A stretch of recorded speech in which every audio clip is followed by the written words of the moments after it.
Da Nang, bekannt für Strand, Skyline und Essen. Heute testen wir 5 Restaurants, die nicht nur gehypt sind, sondern sogar einen Michelin-Eintrag haben. Mal sehen, ob sie wirklich so gut sind, wie alle sagen.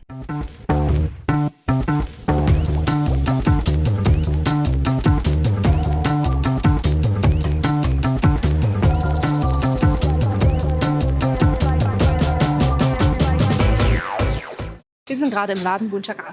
Bún Chả Cá ist ein vietnamesisches Nudelgericht, bestehend aus Fischfrikadellen, Reisnudeln, einer Suppe und Kräutern. Das Gericht ist sehr beliebt in Zentralvietnam, vor allem in Da Nang und Nha Trang.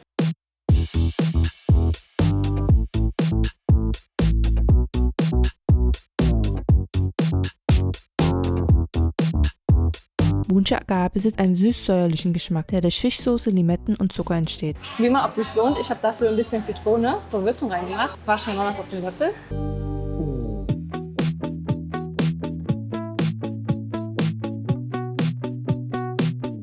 Ich würde nicht sagen, das ist die besten. Bún Chả Cá Suppe ist, die ich jemals in Vietnam gegessen habe. Das schmeckt aber auf jeden Fall nicht schlecht.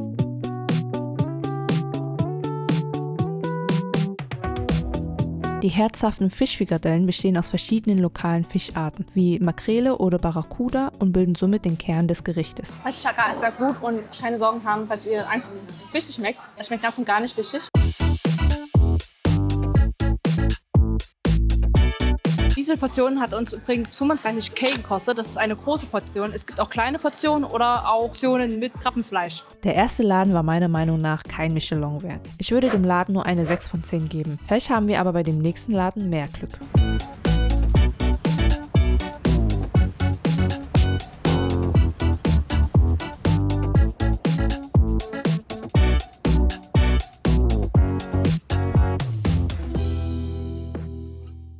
Wir sind gerade bei den Laden Beng Xeo 76 und Beng Xeo ist ein beliebtes vietnamesisches Streetfood, bestehend aus einem Pfannkuchen, was sehr knusprig ist, gefüllt mit meistens Garnelen, Schweinefleisch und Sojasprossen. Ein Beng Xeo kostet hier übrigens 10.000 Dong, davon haben wir uns 4 Stück bestellt. Dann gibt es hier neben Beng Xeo auch noch Reisnudeln mit gegrilltem Schweinefleisch, das kostet hier 30.000.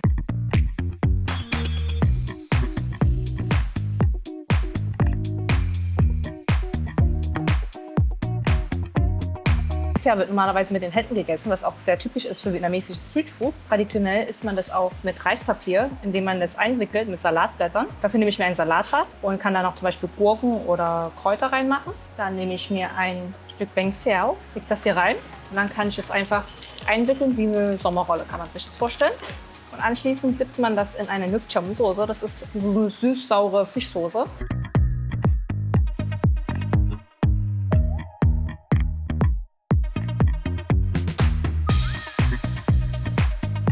Sehr, sehr gutes Beng Xeo. Der Pancake ist richtig knusprig und die Füllung ist auch richtig saftig. Es ist gar nicht trocken, es ist sehr, sehr lecker. Ich würde dem Ganzen, glaube ich, sogar eine 9,5 von 10 geben. Es schmeckt richtig gut und Preis-Leistung ist auch sehr, sehr stark. Der goldgelbe, knusprige Reispfannkuchen bietet einen Kontrast zu der herzhaften Füllung.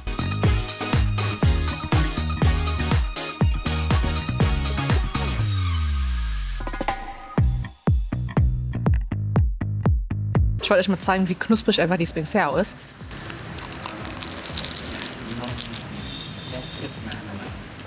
Sehr, sehr stark.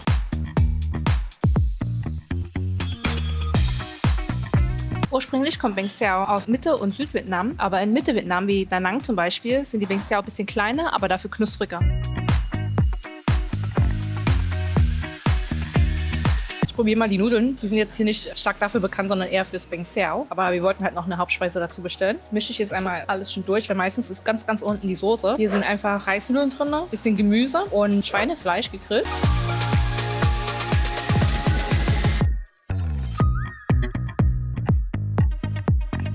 Das Fleisch ist tatsächlich ein bisschen trocken, aber die Soße ist richtig, richtig gut. Schmeckt sehr frisch und leicht säuerlich. Mir persönlich gefällt das Beng Xeo ein bisschen mehr. Aber die Soße hier ist wirklich sehr, sehr stark. Ich glaube, dem würde ich trotzdem noch eine 8,5 geben von 10. Dieser Laden hat auf jeden Fall eine Michelin-Empfehlung verdient. Ich bin gespannt, ob die nächsten Läden es noch toppen können.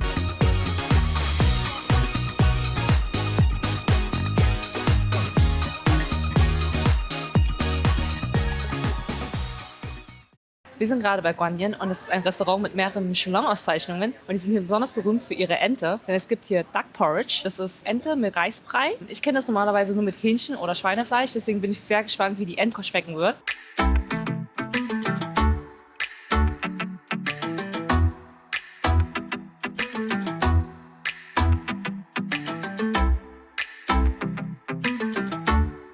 Wir haben uns übrigens eine Großportion von dem Porridge bestellt. Es hat uns 30 gekostet und eine kleine Portion von den Entensalat, das hat uns 60 gekostet. Aber dafür, dass es eine kleine Portion ist, es ist trotzdem sehr viel.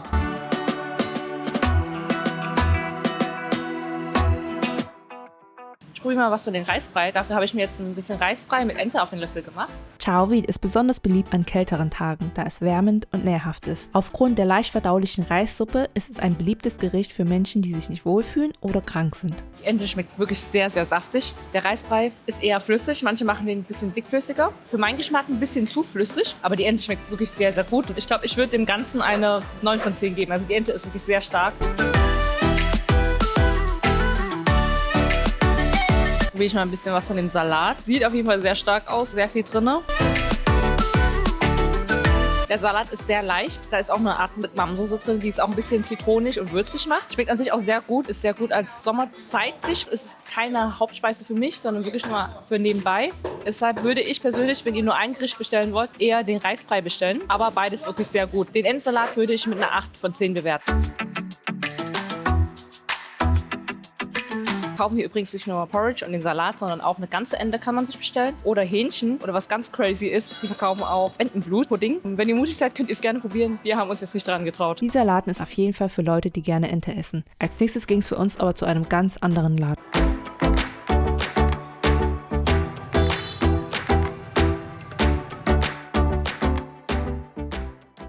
Wir sind gerade bei Guan Fu Hong. Die sind hier besonders bekannt für ihr gegrilltes Schweinefleisch. Wir haben uns unter anderem eine Schüssel mit Reisnudeln bestellt. Dazu gibt es gegrilltes Schweinefleisch und frisches Gemüse. Das hat uns nur 35.000 Dong gekostet. Dann haben sie uns noch 2 Bestseller empfohlen. Einmal Bola Lot. Bola Lot ist bratenes Rindfleisch, umwickelt mit Betelblättern. Da haben wir uns einmal eine kleine Portion für 90 geholt. Dann noch Schweinefleisch angebraten und aufgespießt. Das hat uns auch 90 gekostet für eine kleine Portion. Dazu gibt es noch frisches Gemüse, Mango und Reispapier, damit man es schön einwickeln kann.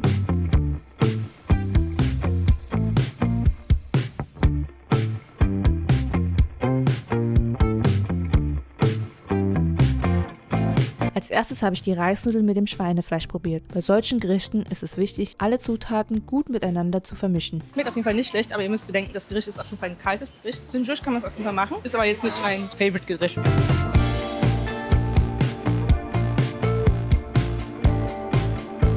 Danach ging es für mich an die Bola Lot. Darauf habe ich mich besonders gefreut, da das eines meiner Lieblingsgerichte ist. Also Bola Lot schmeckt sehr, sehr gut. Die sind richtig stark, gefällt mir viel, viel mehr als die Nudeln.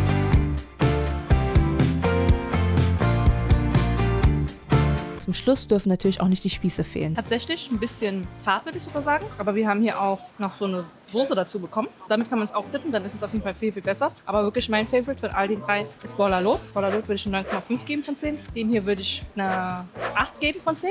Und den Spießen wahrscheinlich nur eine 7 von 10.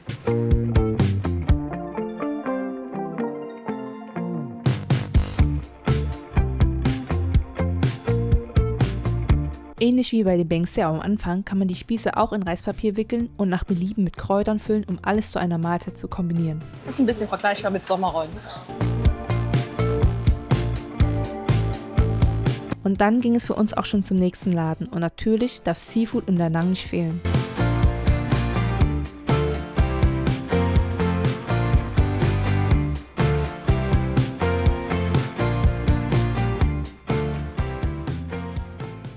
Wenn ihr in Da Nang seid, müsst ihr auch unbedingt Seafood probieren. Denn das Seafood hier ist besonders frisch und auch sehr günstig. Wir haben uns für den Laden Beni 2 entschieden, weil der Laden auch tatsächlich eine Michelin-Auszeichnung hat. Und wie in den meisten Seafood-Restaurants hier in Da Nang gibt es mehrere Live-Aquarien und dann kann man sich einfach seinen eigenen Fisch oder seinen eigenen Hummer aussuchen. Die Auswahl war wirklich riesig. Letztendlich haben wir uns für gebratene Schwertmuscheln, gegrillten Tintenfisch, gegrillte Garnelen, Wasserspinat, Reisnudeln und einer Fischsuppe entschieden. Alles zusammen hat uns 717.000 Dong gekostet.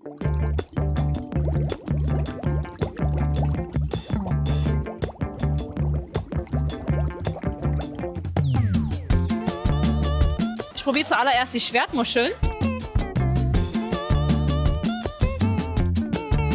Die Schwertmuscheln wurden angebraten in Knoblauch, Zwiebeln, Frühlingszwiebeln, bisschen Chili. Ich bin mir nicht sicher, entweder ist Fischsoße oder Austernsoße. Schmeckt auf jeden Fall sehr würzig und die Konsistenz ist auch sehr chewy, also sehr, sehr bissfest und schmeckt eigentlich auch ganz gut. Ich würde dem Ganzen eine 8 von 10 geben.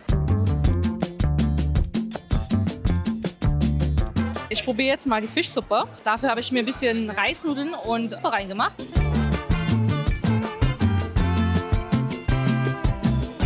Sehr schön sauer, sehr, sehr lecker. 8 von 10 würde ich sagen.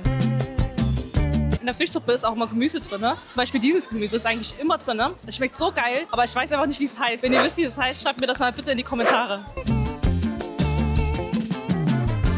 Und jetzt probiere ich mal von den Garnelen was. Es gibt hier übrigens auch einen Pfefferdip und einen Limettendip. Ich probiere es mal mit dem Limettendip. Die Garnelen schmecken wirklich sehr, sehr gut. Normalerweise mag ich nicht mal Garnelen, aber ich würde denen sogar glatt eine 9,5 von 10 geben. Ich finde das Gericht tatsächlich sogar am besten von allen, was es bisher hat.